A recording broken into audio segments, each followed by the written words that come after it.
नमस्कार दोस्तों, मेरा नाम है विकास। स्वागत है आपका हमारे YouTube प्लेटफॉर्म पॉलिटी पाठशाला पर।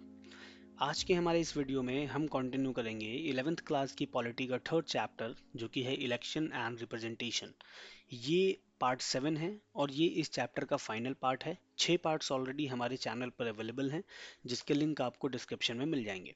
तो आइए शुरू करते हैं और देखते हैं कि आज के हमारे इस वीडियो में हम किन टॉपिक्स को कवर करेंगे, किन टॉपिक्स के ऊपर बात करेंगे। सो बेसिकली हमें दो टॉपिक्स को डिस्कस करना है आज, जिसमें पहला है स्वतंत्र निर्वाचन आयोग यानी कि इंडिपेंडेंट इलेक्शन कमीशन।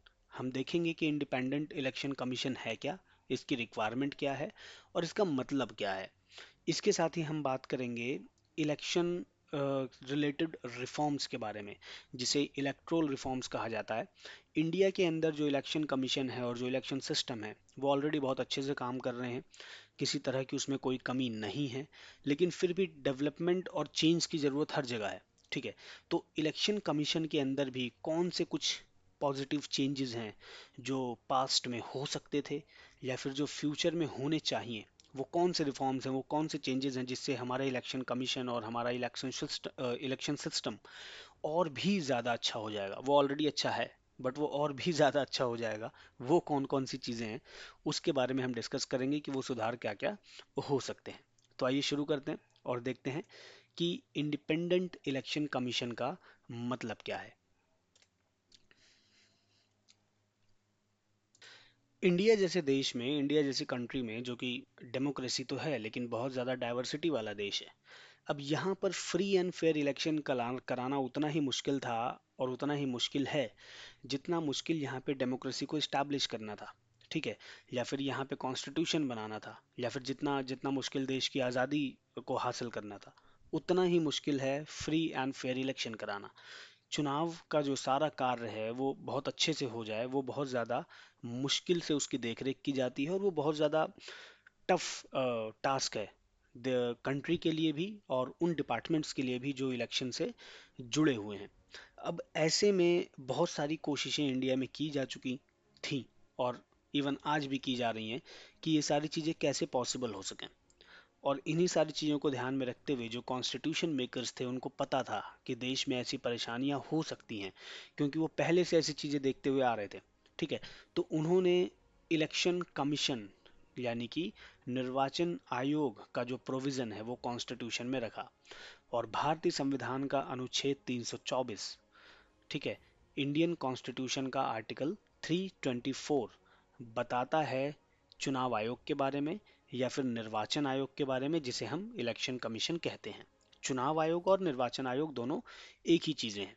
ठीक है, तो इसके बारे में हमें कहाँ देखने को मिलता है? इंडियन कॉन्स्टिट्यूशन के आर्टिकल 324 में, जहाँ पे इलेक्शन कमीशन के बारे में हमें पता चलता है कि वो क्या है, कैसे काम करेगा, उसके ऊपर क्या क्या रिस्पॉन्सिबिलिटीज होंगी। अब कॉन्स्टिट्यूशन में सिर्फ इतना ही नहीं लिखा हुआ है कि देश के अंदर एक निर्वाचन आयोग होगा, वहां पर इसके काम भी लिखे हैं, जैसे कि मतदाता सूची तैयार करना, इलेक्शंस की देखरेख करना, इलेक्शंस के लिए निर्देशन देना, नियंत्रण करना और चुनाव का संचालन करना।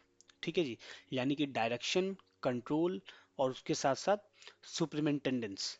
अब ये जो सारी चीजें हैं ये आर्टिकल 324 में लिखी हैं और ये इम्पॉर्टेंट इसलिए हो जाती हैं क्योंकि इलेक्शन कमीशन को इलेक्शन रिलेटेड किसी भी चीज पर अंतिम फैसला लेने का अधिकार कॉन्स्टिट्यूशन जो है वो इलेक्शन कमीशन को ही देता है। और देश का जो सुप्रीम कोर्ट है वो भी इस बात से सहमति रखता है, यानी कि कॉन्स्टिट्यूशन को डिफाइन करते हुए वो इस चीज को क्लियर कर देता है कि देश के अंदर चुनाव और चुनाव संबंधित सभी फैसले लेने का जो अंतिम और फाइनल डिसीजन जो होगा, जो अंतिम अधिकार है, जो फाइनल डिसीजन होगा, वो इलेक्शन कमीशन का ही होगा। ये बात कोर्ट भी मानता है और संविधान तो इसको कहता ही है, तो जाहिर सी बात है ये सबको माननी ही पड़ेगी। इसके साथ ही जब हम इलेक्शन कमीशन की बात करते हैं तो इलेक्शन कमीशन के जो काम हैं, जो इलेक्शन कमीशन के काम है वो बहुत ज़्यादा डिटेल में तो अभी हम आगे देखेंगे, बट फिलहाल आप इतना समझ के चलिए कि इलेक्शन और इलेक्शन से रिलेटेड सभी काम, सभी फैसले इलेक्शन कमीशन ही करता है। उसके लिए एक बॉडी बनाई गई जिसका नाम है इलेक्शन कमीशन या फिर निर्वाचन आयोग। ठीक है जी। अब होता क्या है कि ये जो इलेक्शन कमीशन है ये पूरे देश में काम करेगा। अकेले तो एक आदमी, दो आदमी, तीन आदमी, 10 आदमी ये काम नहीं कर सकते। तो ऐसे में जितने भी राज्य हैं, जितने भी स्टेट्स हैं, वहां पर एक एक इलेक्शन ऑफिसर्स बनाए जाते हैं, जो इलेक्शन कमीशन या फिर इलेक्शन कमीशन के जो चीफ हैं, जिसको चीफ इलेक्शन कमिश्नर कहते हैं, ठीक है, उनकी हेल्प करते हैं, उनको एक तरीके से असिस्ट करते हैं इलेक्शन और इलेक्शन रिलेटेड एक्टिविटीज में। 1989 तक जो चुनाव आयोग है वो एक सदस्य हुआ करता था, यानी कि इलेक्शन कमीशन का हेड एक बंदा होता था, वही पूरा इलेक्शन कमीशन चलाता था। लेकिन 1989 में जो इलेक्शंस हुए, 1989 में ही आपको पता है, अभी हमने पिछले पार्ट में डिस्कस किया था कि वोटिंग का राइट जो वोटिंग का जो एज लिमिट था वो 21 से घटा करके 18 कर दिया गया था। तो 1989 वाले जो आम चुनाव हुए, जो इलेक्शंस हुए, जो 1918 वाले इलेक्शंस है ना, वो बहुत ज़्यादा इंडियन पॉलिटिकल हिस्ट्री में इंपॉर्टेंट हैं, क्योंकि इस टाइम पीरियड में बहुत सारे ऐसे चेंजेस हुए इंडियन पॉलिटिक्स में जो पहले कभी नहीं हुए थे। ठीक है। तो 1918 वाले चुनावों से ठीक पहले क्या हुआ कि इलेक्शन कमीशन, जो कि पहले वन मेंबर बॉडी थी, सिंगल मेंबर बॉडी थी, उसको जो है कि डुअल मेंबर बॉडी बना दिया गया, या फिर ये कह लीजिए कि मल्टीपल मेंबर बॉडी बना दिया गया। क्योंकि एक चुनाव जो मेन इलेक्शन कमिश्नर हुआ करते थे, उनके अलावा दो और चुनाव आयुक्त, यानी कि जो हमारे इलेक्शन कमिश्नर हैं, उनको अपॉइंट कर दिया गया, जिससे कि ये बहुसदस्य बन गई, या फिर आप अंग्रेजी में ऐसे कह सकते हैं कि मल्टी मेंबर बन गई। लेकिन ये जो सिस्टम था, ये 1989 के इलेक्शन के तुरंत बाद फिर बंद भी हो गया, और उसके बाद दोबारा 90s में ही इस सिस्टम को फिर से इम्प्लीमेंट कर दिया गया। और अभी करंट टाइम पीरियड में ये ऐसा ही है, यानी कि करंट टाइम पीरियड में इलेक्शन कमीशन जो है वो मल्टी मेंबर बॉडी है। यानी कि जो मेन बंदा रहेगा वो तो चीफ इलेक्शन कमिश्नर रहेगा, लेकिन उसके नीचे दो बंदे और बैठेंगे, दो इंडिविजुअल्स, दो ऑफिसर्स और होंगे जो उनको असिस्ट करेंगे। तीनों की वैल्यू सेम है, लीड एक बंदा करेगा, लेकिन तीनों की वैल्यू सेम है, तीनों के पास इक्वल राइट्स रहेंगे, तीनों के पास इक्वल डिसीजन मेकिंग में इक्वल पार्टिसिपेशन होगा, और सभी के पास, तीनों के पास सारी चीजें लगभग बराबर होंगी। बट लीड एक बंदा करता है जिसको चीफ इलेक्शन कमिश्नर कहते हैं। सो इसको ऐसे आप समझ सकते हैं कि पहले सिंगल मेंबर बॉडी थी, फिर मल्टीपल मेंबर बॉडी बनी, वापस सिंगल मेंबर बॉडी हुई, और फिर 1993 में इसको फिर से मल्टी मेंबर बॉडी बना दिया गया, जो अभी 2026 तक वैसी की वैसी ही है।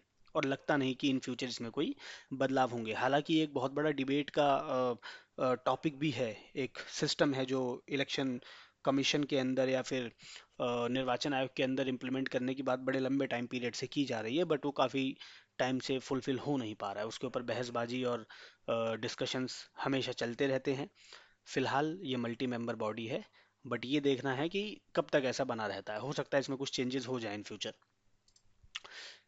इसके साथ ही जब हम इलेक्शन कमीशन की बात करते हैं, तो जो इसके मुख्य आयुक्त होते हैं, यानी कि जो चीफ इलेक्शन कमिश्नर होते हैं, जिनको सीईसी कहा जाता है, ठीक है जी, चीफ इलेक्शन कमिश्नर, वो अध्यक्षता करते हैं, यानी कि वो लीड करते हैं पूरी बॉडी को। लेकिन उनके पास जो दूसरे दो चुनाव आयुक्त हैं, या फिर जो दूसरे जो इलेक्शन कमिश्नर्स हैं, दोनों, क्योंकि मल्टी मेंबर है, टोटल 3 मेंबर्स हैं, एक मेन और दो उनके साथ के, तीनों के पास बराबर शक्तियां होती हैं। मैं पहले बता चुका हूँ, किसी के पास कोई ज्यादा पावर नहीं है, कि कोई सीनियर नहीं है, कोई जूनियर नहीं है। हाँ, एज और रैंक में जूनियर जूनियर और सीनियर हो सकते हैं, बट उस पोस्ट पे बैठते हुए, बीइंग इलेक्शन कमिश्नर, वो तीनों इक्वल हैं। और ऐसा सिर्फ इसलिए है ताकि डेमोक्रेसी है, इलेक्शन की हम बात कर रहे हैं, चुनावों की बात कर रहे हैं, लोकतंत्र की बात कर रहे हैं, तो ऐसा ना हो कि सिर्फ एक बंदे के पास ही सारी पावर आ जाए इलेक्शन कमीशन में। तो 3 बंदे बिठा दिए, वो लोग मिलजुल करके सारा काम संभालें, निपटें, और डिस्कशन से, यानी कि बातचीत के जरिए अच्छे से डिबेट करके और तर्क वितर्क के साथ वो कोई फैसला लें। ऐसा ना हो कि एक कमिश्नर बैठा है, उसने जो बोल दिया बस वो फिर पत्थर की लकीर हो गई। इस सिस्टम को फॉलो ना किया जाए, इसीलिए उसको मल्टी मेंबर बॉडी बनाया गया। और भी बहुत सारे कारण थे जो कि आपके सिलेबस का हिस्सा नहीं है, बट उनको हम कभी और डिस्कस करेंगे। सो इसके साथ यहाँ पे सिंपल लैंग्वेज में जो इलेक्शन कमीशन है वो 3 मेंबर बॉडी होती है, लेकिन तीनों में कोई जूनियर या कोई सीनियर नहीं होता है, कोई मेन और कोई साइड एक्टर नहीं होता है। तीनों के तीनों बराबर होते हैं, तीनों के पास बराबर पावर्स होती हैं। बस फर्क इतना होता है कि एक बंदा उन तीनों को लीड कर रहा होता है, यानी कि उन तीन में से एक बंदा जो है वो मेन इलेक्शन कमिश्नर होता है, जिसको सीईसी कहते हैं, चीफ इलेक्शन कमिश्नर, मुख्य चुनाव आयुक्त। और वो उन सबको लीड कर रहा होता है, उन सबको मतलब पूरे इलेक्शन कमीशन को, पूरे इलेक्शन कमीशन का डायरेक्टर कह लो उसको, या पूरे इलेक्शन कमीशन का चीफ कह लो। इसके साथ ही जो मुख्य चुनाव आयुक्त हैं और जो बाकी के दोनों चुनाव आयुक्त हैं, यानी कि मेन इलेक्शन कमिश्नर और जो दो अलग इलेक्शन कमिश्नर्स हैं, उनका ये जो ग्रुप बनता है तीनों का, इस ग्रुप को ही जो है कि इलेक्शन कमीशन कहा गया है। ठीक है। और इसके साथ ही इनको ही सारी पावर्स मिली हुई हैं कि कैसे इलेक्शन करवाए जाने हैं, कब इलेक्शन करवाए जाने हैं, election related rules regulation policies क्या होगी, वो सब कुछ बनाने का और निर्णय लेने का राइट इन तीनों के पास ही है। अब सवाल ये आता है कि ये जो इलेक्शन कमीशन है, इसमें ये जो इलेक्शन कमिश्नर्स हैं, ये चुने कैसे जाएंगे, कैसे डिसाइड होगा कि कौन बने इलेक्शन कमिश्नर। तो इलेक्शन कमिश्नर्स जो होते हैं ये तीनों, इन तीनों की जो नियुक्ति है, इन तीनों की जो है ना अपॉइंटमेंट होती है। ठीक है, ऐसा नहीं है कि कोई एग्जाम क्लियर करना है और इंटरव्यू देना है और फिर आप इलेक्शन कमिश्नर बनेंगे, ऐसा कोई सिस्टम नहीं है। जो हमारे एडमिनिस्ट्रेशन के होनहार अधिकारी हैं, जिन्होंने लंबे टाइम तक सर्विस दी हुई है देश में, उनमें से कुछ लोगों को चुना जाता है और फिर राष्ट्रपति उनको अपॉइंट करते हैं। ठीक। तो बेसिकली जो इलेक्शन कमीशंस हैं, इनकी नियुक्ति यानी कि इनकी अपॉइंटमेंट होती है, इनकी नियुक्ति की जाती है, इनको चुना जाता है। और कौन चुनता है? राष्ट्रपति। राष्ट्रपति इनकी नियुक्ति करता है, लेकिन राष्ट्रपति अपनी मर्जी से नहीं करता है, वो मंत्री परिषद की सलाह लेता है। मंत्री परिषद यानी कि काउंसिल्स ऑफ मिनिस्टर्स, जो प्राइम मिनिस्टर्स होते हैं उनकी एक काउंसिल्स ऑफ मिनिस्टर होता है, एक बॉडी होती है बेसिकली, जिसके बारे में आप आगे की क्लासेस में पढ़ेंगे। तो जो काउंसिल्स ऑफ मिनिस्टर है, उसके सलाह पर राष्ट्रपति किसी इंडिविजुअल को इलेक्शन कमीशन का हेड या फिर इलेक्शन कमिश्नर अपॉइंट करता है। ठीक है। अब सवाल ये आता है कि मंत्री परिषद कैसे डिसाइड करेगा। तो मंत्री परिषद जो है, यानी कि जो काउंसिल ऑफ मिनिस्टर्स है, वो अपना एक अलग प्रोसेस उसके लिए फॉलो करते हैं। वो देखते हैं कि वो कौन से ऑफिसर्स हैं, वो कौन से एडमिनिस्ट्रेटिव ऑफिसर्स हैं हमारे देश के, जो लंबे समय से सेवा में बने हुए हैं, जिनका रिकॉर्ड अच्छा है, जिन्होंने अच्छे काम किए हैं, या फिर जो उस पोजीशन के लिए एलिजिबल हैं, जो इलेक्शन कमीशन में सही से काम कर पाएंगे। ऐसी तमाम चीज़ों को देखते हुए वो लिस्ट बनाते हैं, लिस्ट में से कुछ लोगों को चुनते हैं, उनका नाम फिर प्रेसिडेंट के पास भेजा जाता है अपॉइंटमेंट के लिए, वो सिग्नेचर करके उसको अपॉइंट कर देते हैं। ये प्रोसेस है। अब यहाँ पे ये जो इलेक्शन कमिश्नर यहाँ पे अपॉइंट होता है, ये जो प्रोसेस है, इस प्रोसेस को बहुत सारे लोग सपोर्ट नहीं करते। वो कहते हैं कि भैया सरकार ही चूज कर रही है, सरकार ही बना रही है। अब सरकार किसी ऐसे बंदे को अगर इलेक्शन कमिश्नर बना दे जो उनके फेवर में काम करे, तो फ्री एंड फेयर इलेक्शन तो हो ही नहीं पाएगा, जो कि कहीं ना कहीं सही भी है। और इस चीज का विरोध करने वाले लोग ये कहते हैं कि इलेक्शन कमीशन का जो हेड है या फिर जो इलेक्शन कमिश्नर्स हैं तीनों, उनको जब अपॉइंट करने की बारी आ रही है, तो उनके अपॉइंटमेंट में चीफ जस्टिस यानी कि सुप्रीम कोर्ट के जो हमारे जज साहब हैं वो, और विपक्ष यानी कि ऑपोजिशन के लीडर्स, इनका इन्वॉल्वमेंट होना चाहिए। और ये इनके इन्वॉल्वमेंट से ये डिसाइड किया जाए कि कौन बनेगा इलेक्शन कमिश्नर। ये कहा जाता है कि ऐसा सिस्टम होना चाहिए, हालांकि ऐसा सिस्टम है नहीं। इस पे भी बहुत लंबी डिबेट चलती रहती है, चल रही है। इन फ्यूचर शायद इसमें कोई बदलाव आ जाए तो आ जाए, बट अभी ऐसा नहीं है। अभी तो काउंसिल ऑफ मिनिस्टर्स और प्रेसिडेंट मिलकर के अपॉइंट करते हैं। बट कुछ लोग इस सिस्टम का विरोध करते हैं, अपोज करते हैं, और वो कहते हैं कि ऐसा सिस्टम होना चाहिए जहां पर इलेक्शन कमिश्नर्स को अपॉइंट तो राष्ट्रपति ही करें, काउंसिल ऑफ मिनिस्टर्स भी उसमें हेल्प करें, लेकिन साथ के साथ ऑपोजिशन के लीडर्स और चीफ जस्टिस ऑफ इंडिया का भी उसके अंदर इन्वॉल्वमेंट हो, या फिर चीफ जस्टिस ऑफ इंडिया कह लो, या फिर सुप्रीम कोर्ट से रिलेटेड जो जजेस होते हैं उनका इन्वॉल्वमेंट उसके अंदर होना चाहिए। मिला जुला के सुप्रीम कोर्ट, ऑपोजिशन का इन्वॉल्वमेंट हो, काउंसिल ऑफ मिनिस्टर्स और प्रेसिडेंट के साथ। तब जाकर के इलेक्शन कमिश्नर्स को अपॉइंट किया जाए, ये कहा जाता है। ये सिस्टम कब आता है, ये आता भी है या नहीं आता, ये तो अब फ्यूचर की बात है। खैर, आगे बढ़ते हैं।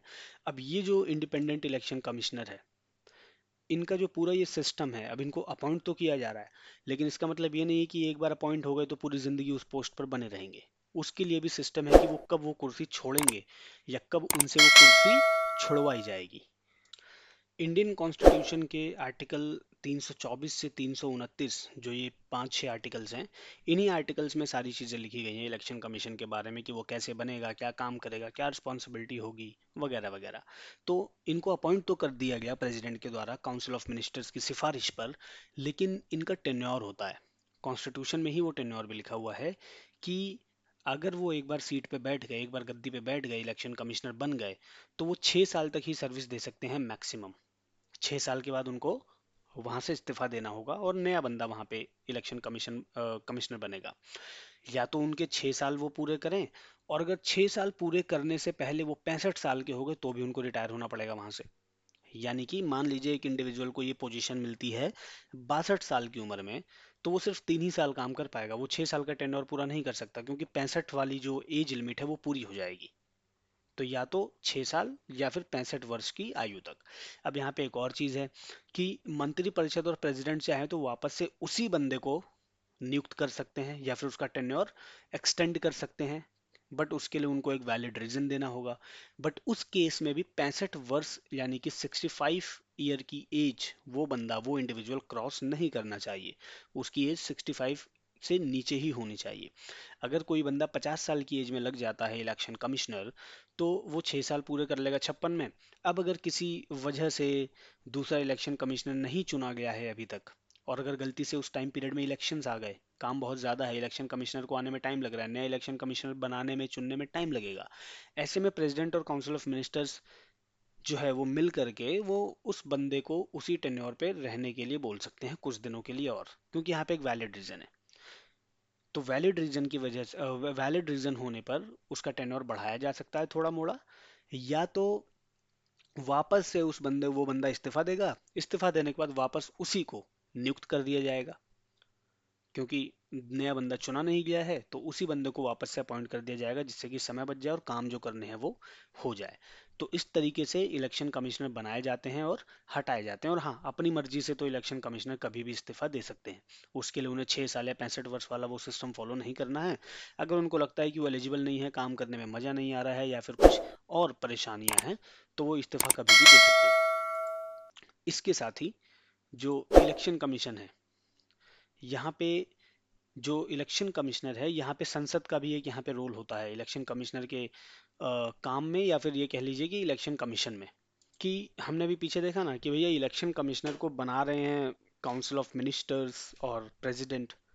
अब अगर भाई साहब को 6 साल का एक टेन्योर भी दे दिया है कि आप एक बार बन गए तो 6 साल तक आप नहीं हटेंगे, 65 वर्ष की आयु तक नहीं हटेंगे। हाँ, अपनी मर्जी से इस्तीफा दे सकते हैं, बट कोई वैसे नहीं हटा सकता। ये सिस्टम है।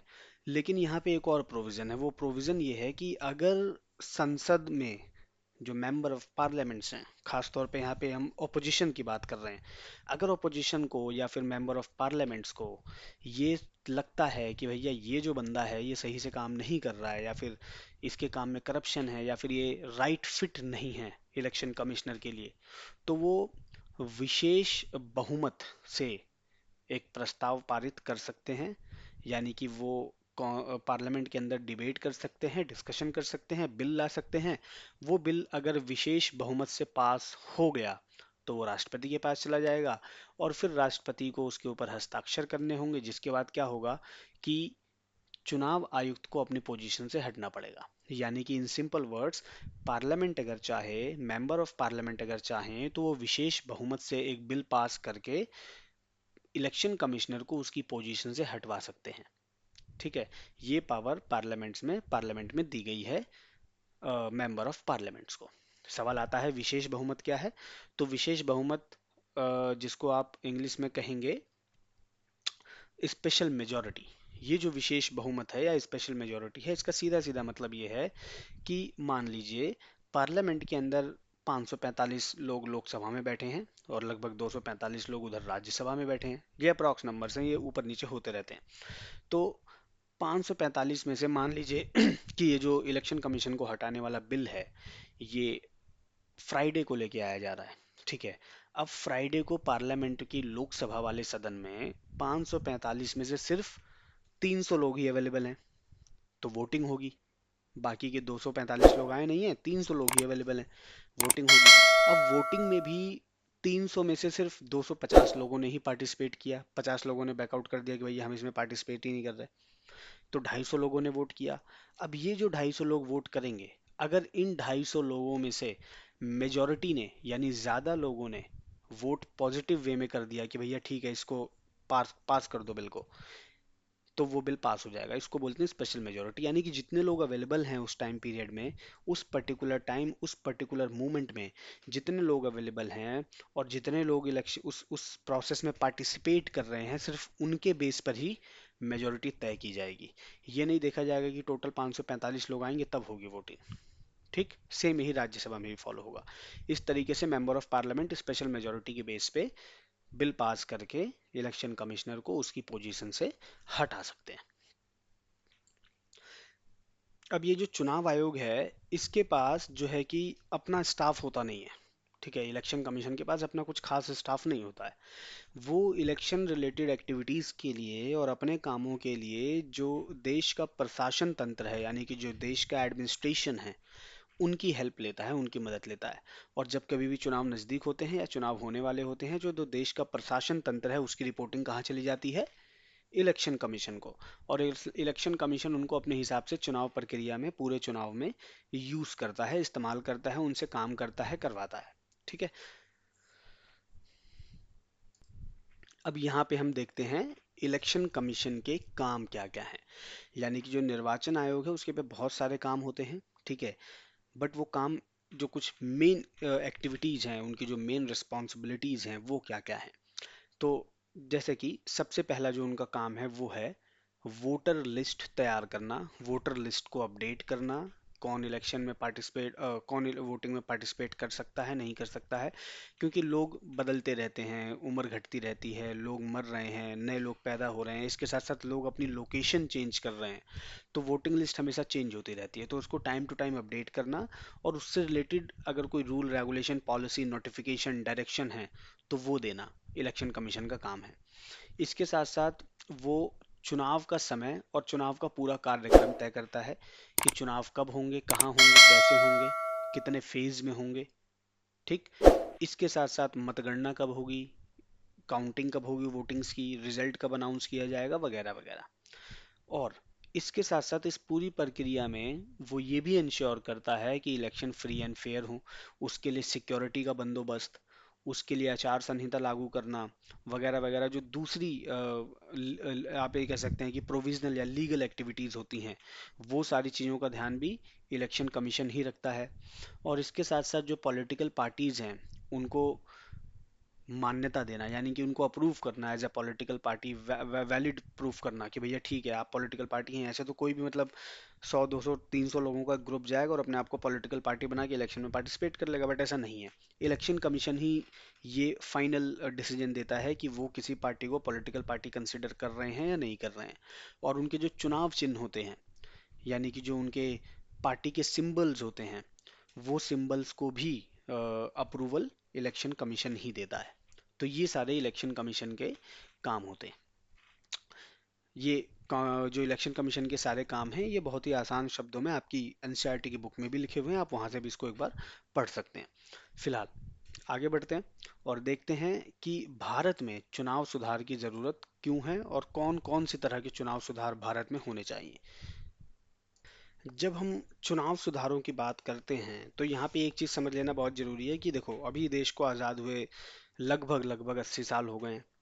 अब इन लगभग लगभग 80 सालों में देश का संविधान बना, इलेक्शंस हुए, कई बार संसद बन चुकी है, मिट चुकी है, अलग अलग विधानसभाएं बन चुकी हैं, मिट चुकी हैं, और तमाम इलेक्शंस हो चुके हैं।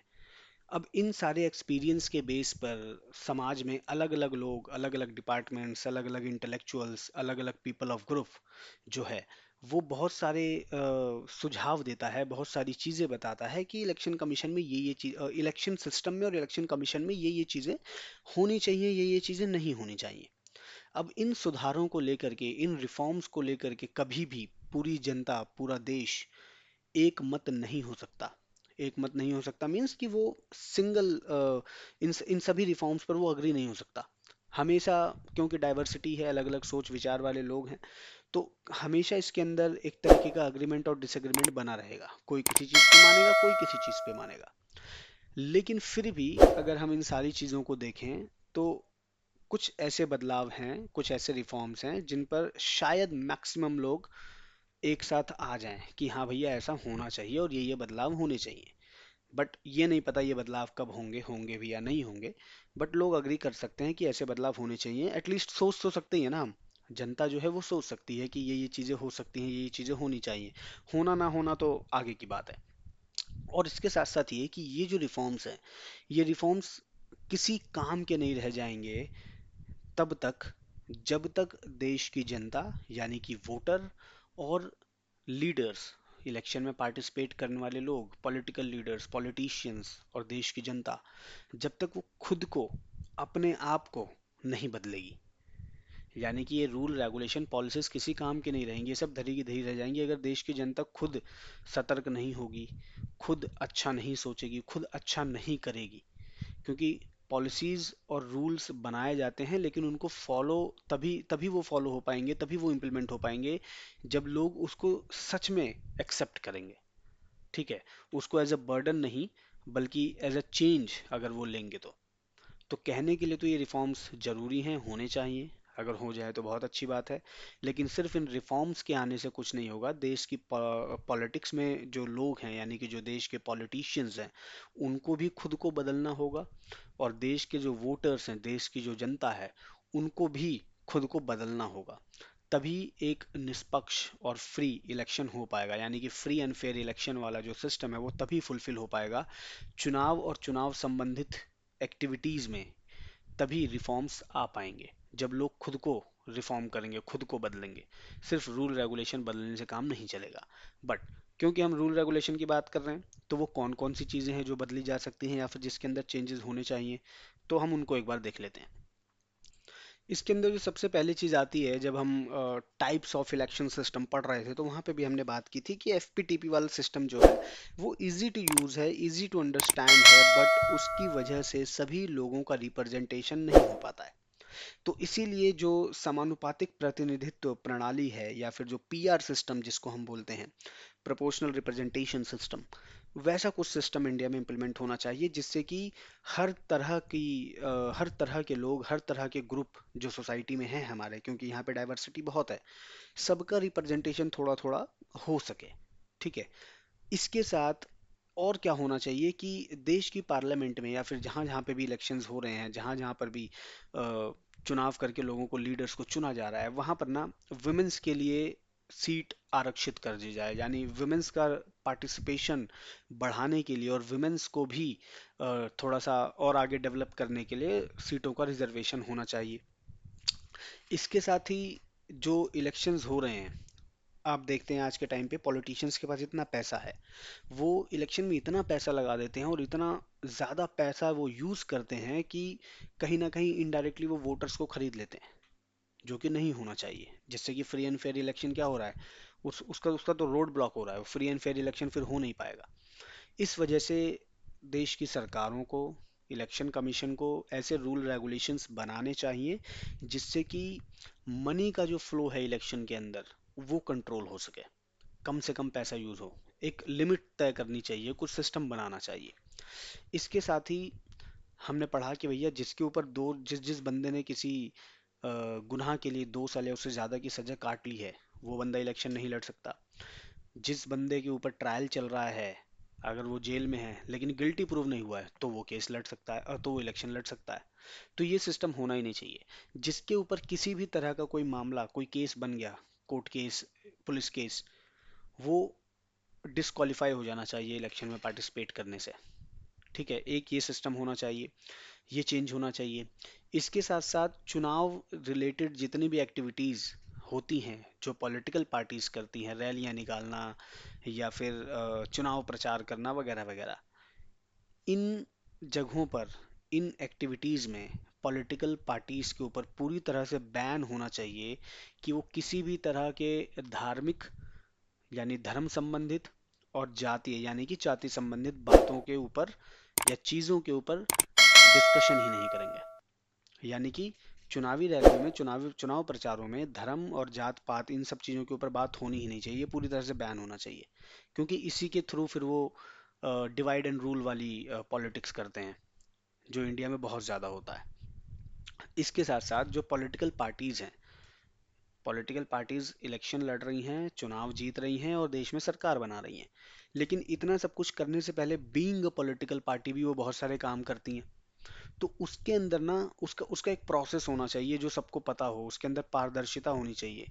पारदर्शिता यानी कि वो क्लियर होना चाहिए सबके लिए कि भैया ये पॉलिटिकल पार्टी कहाँ से आई, कैसे बनी, क्या कर रही है, क्यों कर रही है, पर्पस क्या है, रीजन क्या है, काम करने के लिए पैसा कहाँ से आ रहा है, कौन इनके सपोर्टर्स हैं, कौन कौन से दूसरे लोगों के साथ, या फिर चाहे वो लोग इंडिया के हों या इंडिया के बाहर के हों, किन किन लोगों का इनको सपोर्ट है। तो ये सारी चीज़ें बहुत ज़्यादा क्लियर होनी चाहिए, इससे रिलेटेड कानून बनने चाहिए। ये कुछ चेंजेस हैं जो इंडिया के अंदर होने चाहिए, जिससे कि इलेक्शन सिस्टम और इलेक्शन रिलेटेड एक्टिविटीज़ में चेंजेस आएंगे। सो फिलहाल के लिए इतना ही, यहाँ पे हमारा ये जो लेसन है ये ख़त्म होता है। आगे मिलते हैं अगले चैप्टर के साथ। अगर आपको ये वीडियो पसंद आई हो तो वीडियो को लाइक करें, शेयर करें, चैनल को सब्सक्राइब करें। Thanks for watching.